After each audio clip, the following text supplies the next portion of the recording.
welcome to the Great Detectives of Old Time Radio. From Boise, Idaho, this is your host, Adam Graham. If you have a comment, email it to me, box13@greatdetectives.net. Follow us on Twitter at Radio Detectives, and check us out on Instagram, instagram.com/greatdetectives. Well, I do want to encourage you to check out our other podcast. In particular, I'm highlighting the Old Time Radio Superman show. If you have any affection for Superman, this is definitely worth checking out. The Old Time Radio Superman program follows all of Superman's radio adventures through the serial years and even a few half-hour stories. You get to hear the earliest stories about kryptonite, the introduction of Jimmy Olsen, and so many mainstays of Superman lore, as well as early Superman-Batman team-ups. We have 1,039 episodes available for your listening pleasure. Just head over to otrsuperman.com to take a listen. Well, now it is time for this week's episode of Mr. Chameleon.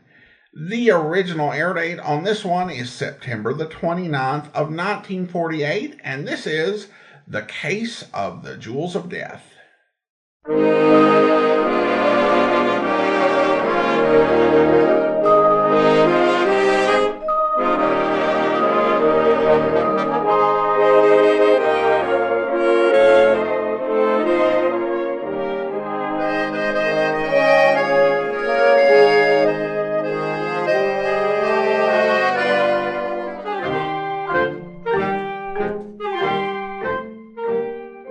Tonight, we again present the famous Mr. Chameleon of Central Headquarters in his most famous cases of crime and murder, brought to you by the makers of Bayer Aspirin. As all of you know, Mr. Chameleon is known in the police as Chameleon, the man of many faces, who appears in various impersonations to track down his prey. The audience always knows who Mr. Chameleon is, but the criminal he is tracking down seldom does. Tonight we give you Mr. Chameleon and the Case of the Jewels of Death.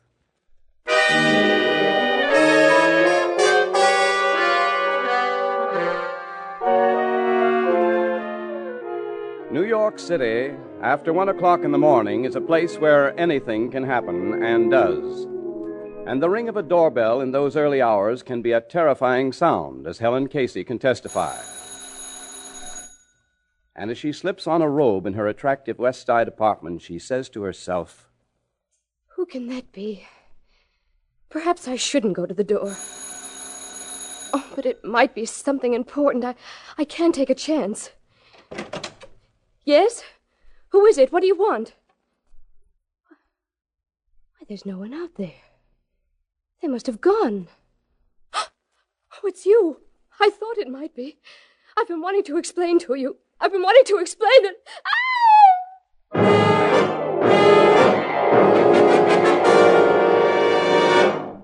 And an hour later, in quite a different neighborhood, among the swarming tenements of the East Side, another sleeper is aroused by a pounding on the door this time. And Cyrus Allen, a poor little pawnbroker, goes to the door of his shop. All right, I'm coming. Merciful heavens, what sort of an hour is this to get a man out of bed? Can't they see the place is closed? Yes? You? What are you doing here? You've never come here before. I've been wanting to explain to you. If you just give me a chance to explain to you. Oh, no! No!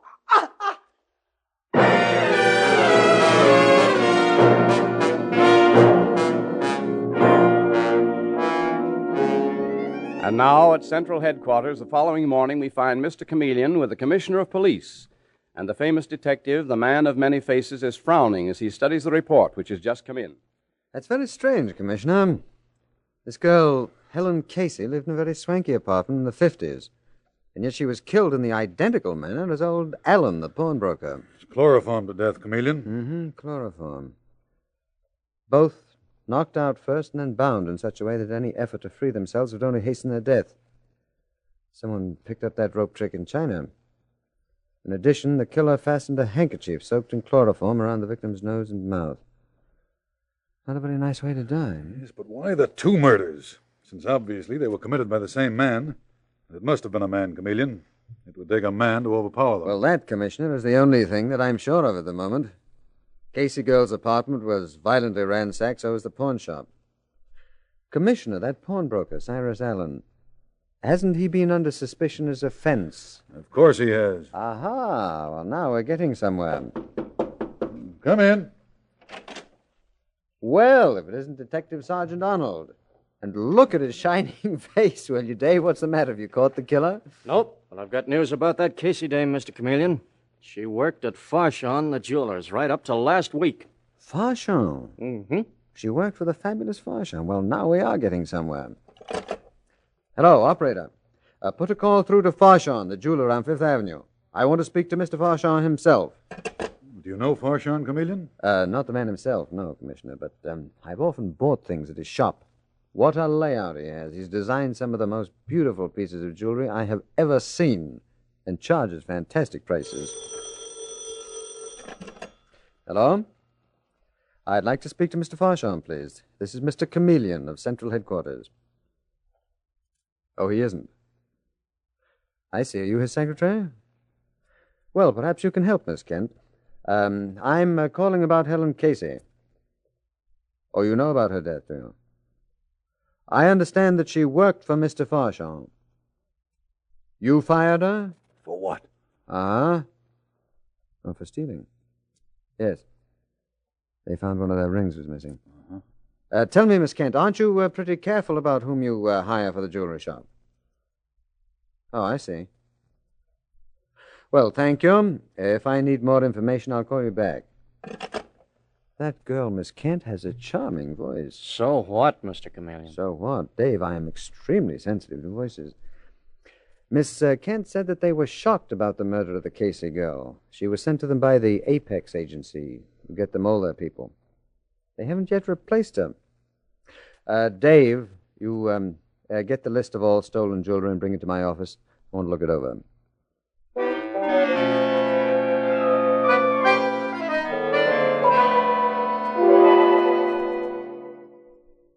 The Cartwright rubies set in a heart-shaped pendant. Oh, they're worth a small fortune. And the black pearl of Isis. Oh, that'll never turn up. Or will it? Mr. Chameleon, did you send for me? Yes, come in, Madeline. I want you to go to Farshon's, the jeweler's, and order a very special sort of pendant. One that corresponds with the one that we have here on the stolen jewelry list. Rubies and diamonds in a heart-shaped setting. But, Mr. Chameleon, you don't think that Farshon...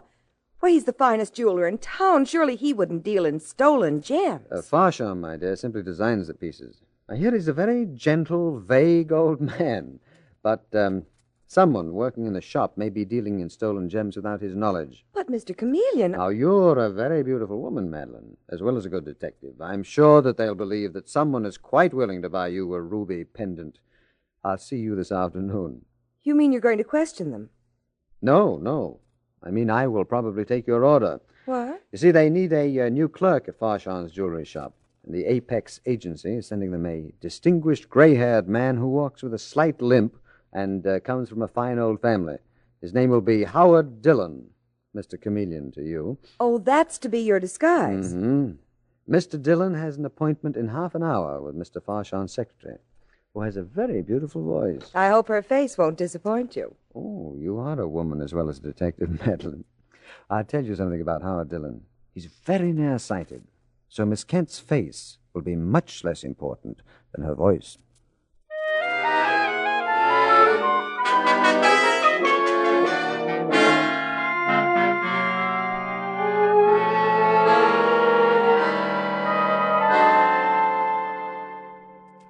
Miss Kent, do you mind my telling you that you have a very beautiful voice? Not at all, Mr. Dillon, though it won't get you the job here at Farshon's. For what will?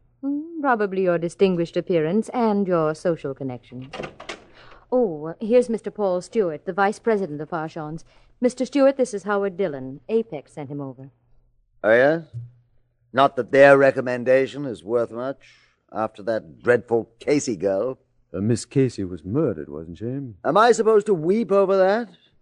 Apparently she had it coming to her. Well, Mr. Stewart, shall we engage Mr. Dillon? Well, shall we engage who, my dear? Are we taking on new help? Oh, Mr. Farshon, yes. This is Howard Dillon, Mr. Farshon. I am deeply honored, sir. I've admired your work as a jewel designer for many years.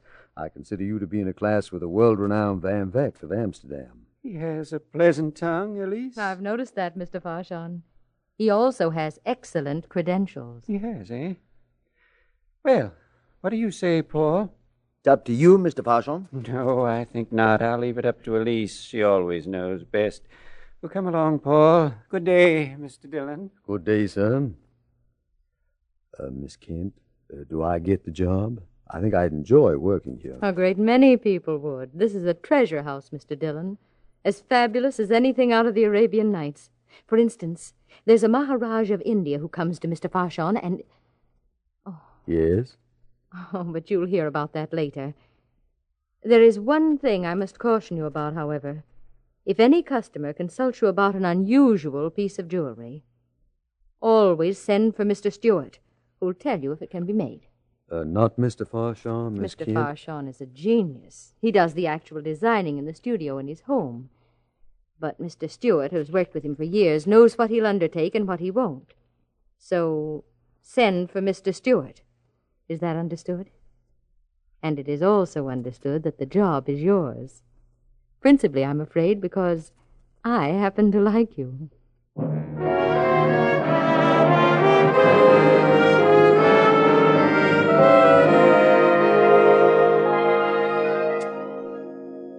Now, just a moment, if you please, Miss Evans, did you say? Madeline Evans. Just a moment, Miss Evans, while I call Mr. Stewart and ask him about that pendant. Mr. Stewart, may I have a word with you, please, sir? Yes, Mr. Dillon. What can I do for you? This young lady, Miss Evans, is looking for an antique pendant set with rubies. Do we have such a piece, or could Mr. Farshon make one up? A pendant set with rubies? Yes, my mother once had one. A heart-shaped pendant with 3 large rubies, the outer rim set with diamonds. I've had a sentimental desire to own such a pendant, and now a friend has told me to order one if I can. I see. Why do you look at me so strangely, Mr. Stewart? I assure you my friend is quite able to pay for it. I don't doubt it, Miss Evans. Just occurred to me that we might have such a piece. Seems to be Mr. Farshon once designed a similar pendant. Miss Evans, suppose you come with me and give me your address and telephone number. I'll get in touch with you. Splendid. And thank you, Mr. Dillon. And I want you to know, Miss Evans, that you were my first customer, and I do hope you get your pendant. So do I, Mr. Dillon. Well, you look extremely pleased with yourself. Well, Miss Kent, I didn't hear you coming. I was just keeping an eye on you. I feel, in a way, you're my protege, Mr. Dillon. Well, I can't think of anything that I'd enjoy more than having you keep an eye on me, as long as I am allowed to indulge in the same pastime. You know, I really do like you. I like you, too. Miss Kent, would you consider it presumptuous if I asked you to have dinner with me? Well, that depends upon how soon you wanted me to dine with you. Tonight? Tonight is perfect.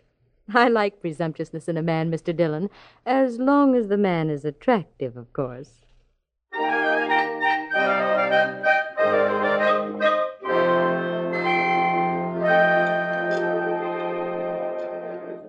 Enjoying yourself, Elise? It's wonderful, Howard.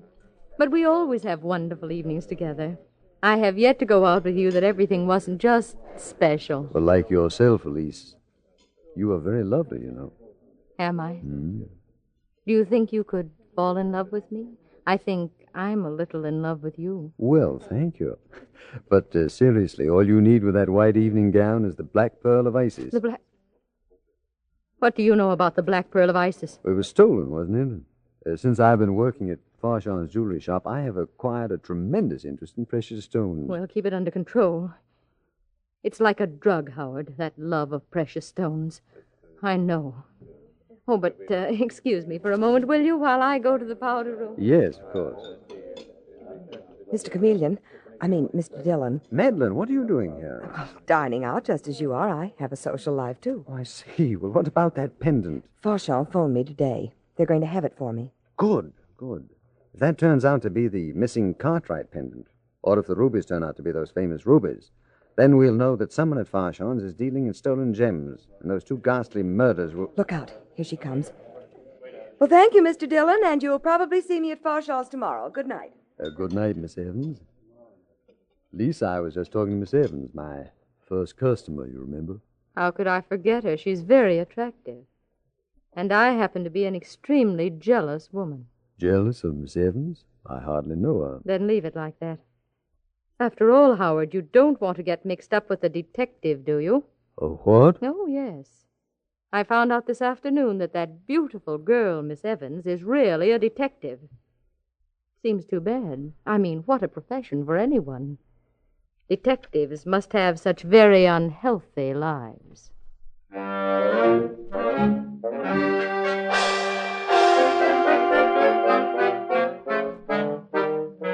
Mr. Chameleon and the case of the Jewels of Death continues in just a moment. If you have an ordinary headache and want fast relief, get Bayer aspirin. And when you buy, do as millions do, make it a point never to ask for it by the name aspirin alone. Instead, always be sure to buy by name. Ask for genuine Bayer aspirin. And for proof that Bayer aspirin is one thing that really works, and works quickly, simply drop a Bayer aspirin tablet in a glass of water. Within 2 seconds, you'll see it start to disintegrate. And that's exactly what it does in your stomach. Almost instantly you take a Bayer aspirin, it's ready to go to work. Another reason why so many people insist on Bayer aspirin when they buy is this. Bayer aspirin has been used without ill effect by millions of normal people. So remember, for fast and dependable relief from headache, neuritic, or neuralgic pain, always ask for Bayer aspirin by its full name, never by the name aspirin alone. Get the 100-tablet bottle and you get Bayer aspirin tablets for less than a penny apiece.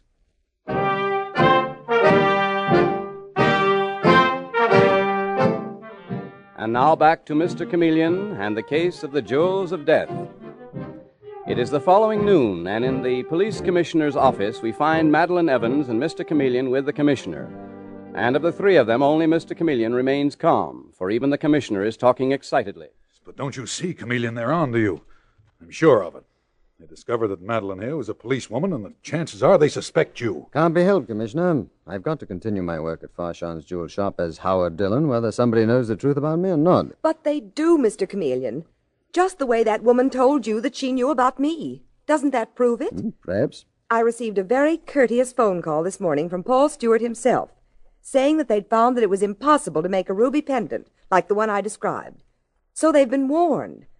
Now, if Paul Stewart and that Kent woman are dealing in stolen gems... Paul Stewart is a vicious customer. I knew that immediately. But it's possible that Elise Kent... That's you what, Chameleon? Mr. Chameleon started to say that she must be innocent, since she has such a perfectly delightful voice. That, my dear Madeline, is a dirty crack and not true. No question but that someone at Farshon's is dealing in stolen gems and right under poor Farshon's nose. But until we have proof... Well, you know my motto, the innocent must be protected and the guilty must be punished. Even if you're personally attracted to the guilty? Commissioner, will you please remind this young lady that I'm a cop? Now, back to work at Farshon's. Another day, another dollar. In my disguise as the jeweler's clerk, Dillon. Chameleon, you're in danger. I'm convinced of it. Yes, so am I, Commissioner. But you forget there have been 2 brutal murders. We're dealing with death as well as stolen gems. Besides, I'm curious about Farshon's masterpiece that he's making for that Maharaja. I'm just wondering if by any chance it contains a black pearl.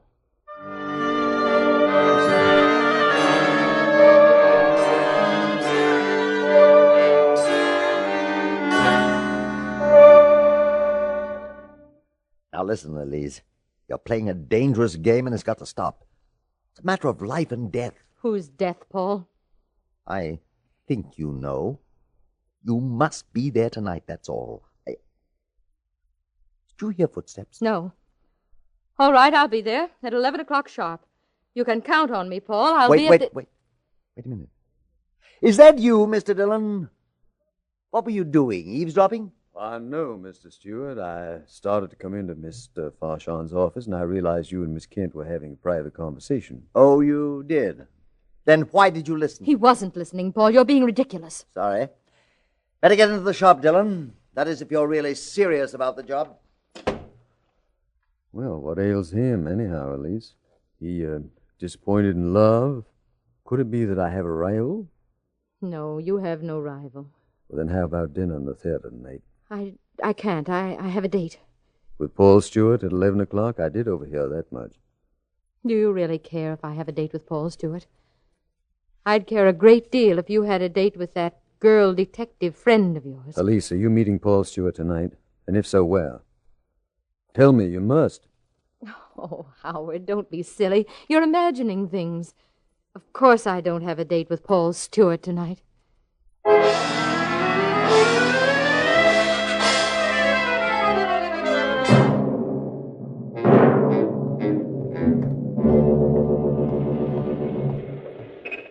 You're sure we're heading in the right direction, Mr. Chameleon? No, I'm not. I'm taking a chance on it, Dave.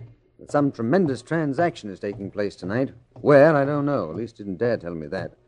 Best you could do is tell me the time. But the police are watching the jewelry shop and Paul Stewart's apartment house, and Elise Kent's place, too. Not enough, Dave, not enough. I want to be there on the spot, personally, before another human soul is chloroformed out of existence. Just pray that I have hit on the right place. Well, 11 o'clock, Mr. Chameleon. Mm-hmm. Here we are. This must be Farshon's house. His workshop, I understand, is on the top floor. The place is dark. Let's try the front door. What? Are you nuts? No. Door's been left unlocked. Then it's a trap.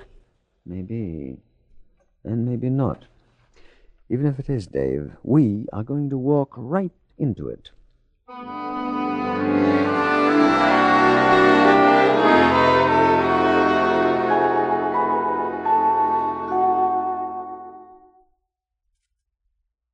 Okay, here we are, Dave. This must be the workshop. Look, Mr. Chameleon, I don't like this. No one's even tried to stop us. Don't be impatient, Dave. They will in time. See if this door is open, too. There's a light on in here. Yes. A light shining down on the work table. There's a single piece of jewelry lying on the table. I think we're supposed to go in and look at that. Holy smoke! Mr. Chameleon, look at it, will you? Beautiful, isn't it? Perfect setting for the Black Pearl of Isis. A what? The Black Pearl of Isis, about to be shipped to that Maharaja, I imagine. Why, good evening, gentlemen. What are you doing here? Did Paul Stewart bring you, Mr. Dillon? Not exactly, Mr. Farshon. I see you've been admiring my handiwork. Do you like it? It's magnificent. Where did you get that unusual pearl? It's superb, isn't it, Mr. Dillon? Paul Stewart got it for me. He gets me all my precious stones. I'm simply an addle-pated artist, I'm afraid. I specify what I want, and he produces it. Well, the Black Pearl of Isis is quite something to produce. That was stolen 3 years ago from a tremendously wealthy Chinese warlord. What? Paul! Take it easy, Farshon. Nothing will happen to you, but these two gentlemen had better get their hands up. Sorry, Mr. Stewart. I was a little quicker than you were. Dave, you got his gun? Yeah, Mr. Chameleon, I've got it. Oh, so you are Mr. Chameleon. I should have known it. And who's Mr. Chameleon? Paul, I don't understand this. They say this pearl is stolen. What is it all about? And this is Howard Dillon. His name isn't Chameleon. You know perfectly well, Mr. Farshon, that my name is Chameleon. I think you've known it for at least 24 hours. You also know I'm a detective who works in disguise. But believe me, I am not the actor that you are. What? Really, this is all so bewildering. Paul, tell this man, this Chameleon, that I don't know what he's talking about. Mr. Farshon's quite innocent, Chameleon. He didn't know the gems were stolen. You are afraid of him, aren't you, Stewart? You're so afraid of this man that you'd rather take the rap for him than have him turn against you. No. No, you're lying. You know how Farshon operates. You know how he brutally murdered those two fencers who held out on him, tried to keep the jewels that he wanted. Chameleon. You have an alibi, Stewart. At the time of those murders, you were spending the weekend with your sister. We know. We've checked on it. But Mr. Farshon has no alibi, have you, Mr. Farshon? I retire every night at midnight, sir. You can never prove otherwise, and my friends won't talk against me. One of them will. The only one in your outfit who wasn't afraid of you. Where is she, Farsham? Where is Elise Kent? I have no idea. Dave? Yes, sir. You search the place and start on this floor. Yes, Mr. Chameleon. And stop smiling, Mr. Farsham. You think that we can't find her? Maybe we can't without your help. But you are going to help us. You will tell me where she is, or I will kill you. I'll kill you and say you tried to escape. Mr. Parsha. He's joking, Paul. He won't do that. He's a responsible police officer. I'm also a human being. And if you don't tell me where Elise is, you won't leave this room alive. He's in love with her, Mr. Parshon. He'll do it. He'll kill us. You're quite right. I'll kill you both. I'll kill you unless you tell me what you've done with Elise. I believe you. All right, Mr. Chameleon, you win. You'll find Elise's body hidden in that chest behind you.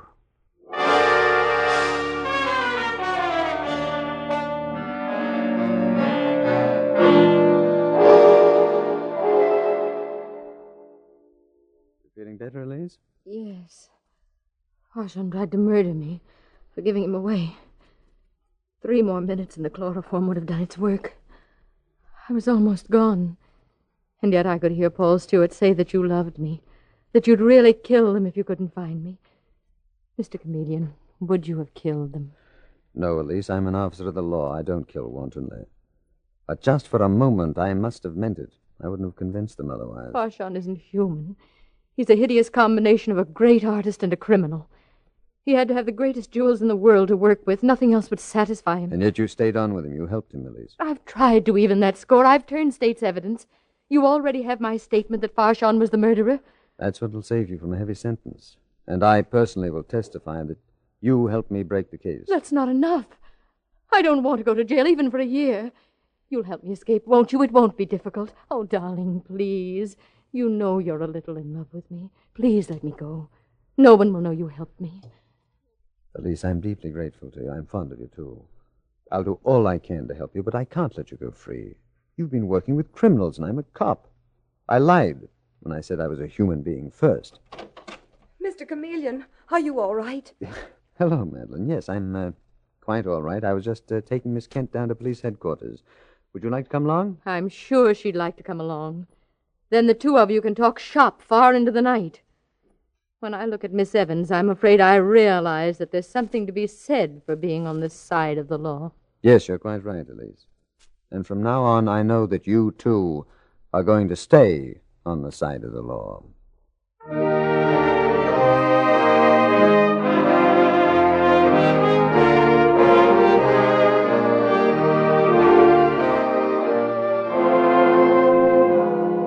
And with these words, Mr. Chameleon concludes tonight's murder case.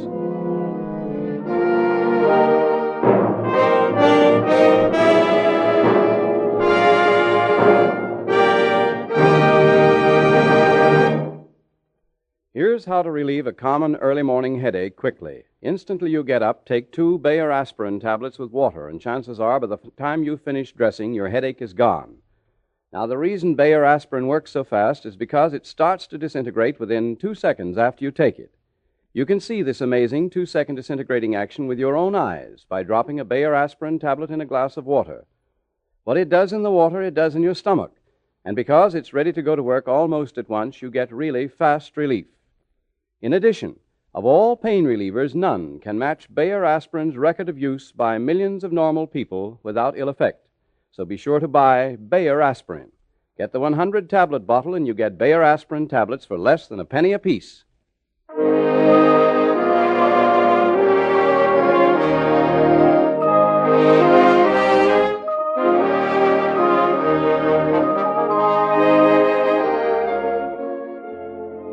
Listen next Wednesday night at this same time for Mr. Chameleon, the man of many faces, in The May and December Murder Case.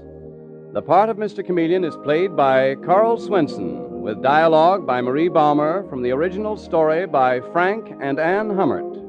Music directed by Victor Arden. Your announcer is Howard Claney.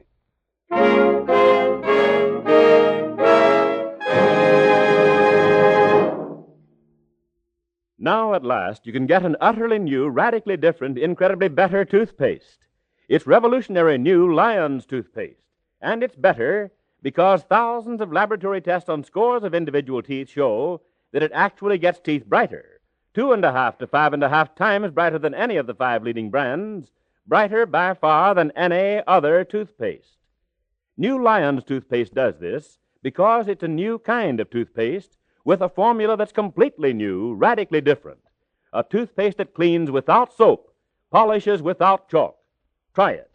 Buy Lion's toothpaste.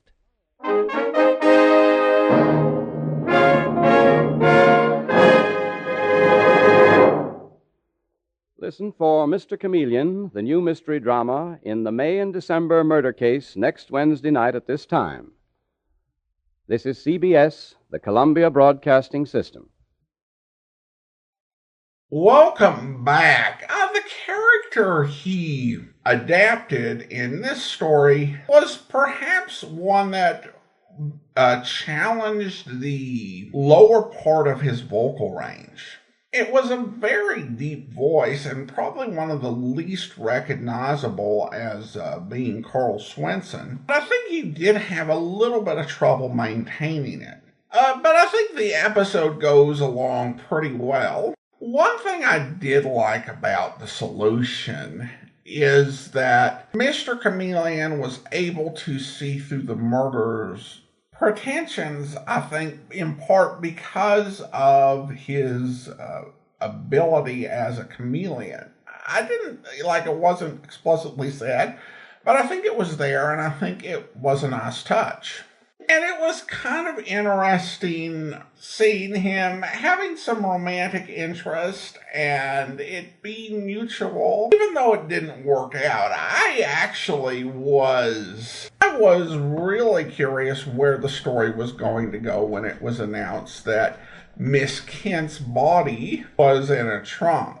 Given the murder method, her surviving was plausible, at least as far as most laymen could know. I do think that she showed, particularly in the closing minutes, that Mr. Chameleon's not suffering any great loss from her going to jail. Obviously, her plea for him to help her escape was just ridiculous.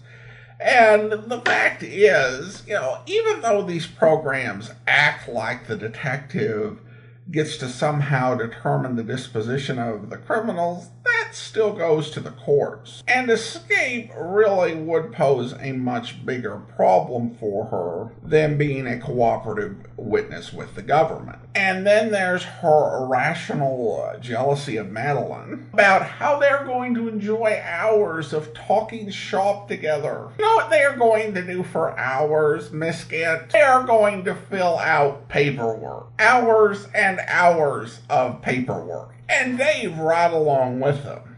Even though we don't have that portrayed with Mr. Chameleon, it is something that would go on since he is an official policeman. So I think that it actually does turn out better for him that the relationship does not go forward. Because even though she has a nice voice, that'll only go so far. Now, I should note that this does end this really lovely streak of having 10 of the first 11 episodes. This is certainly not unheard of with old-time radio, but with the Hummer productions, it's a lot rarer. With everything else, we're kind of just thrown in the middle with the series develop, and while you can obviously tell what was going on in something like Mr. Keene or Hearthstone of the Death Squad, there's a lot in terms of what was supposed to be the original appeal of the series that we don't quite understand just from listening to the radio program. I think that these 10 episodes really have given us some insight into what the thought process was on creating this character, what his original appeal was supposed to be, and some of the ideas that they tried to play around with.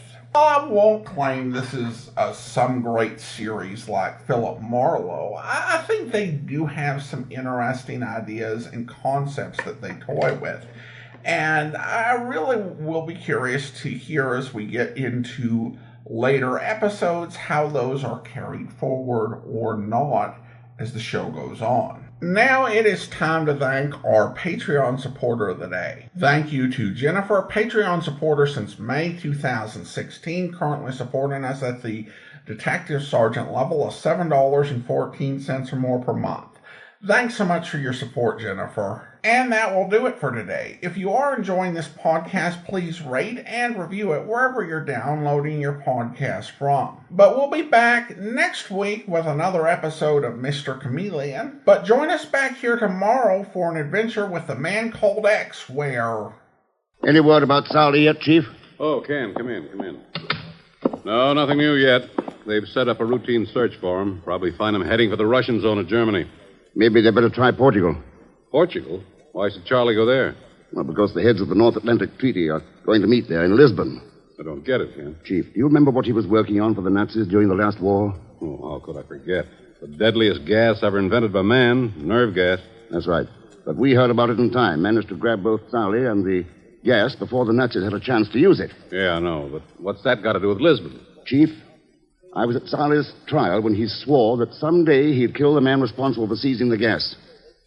You know who that man is? Well, sure. The chairman of the NATO meeting in Lisbon. The man responsible for the entire defense of Western Europe. Ken. Yes.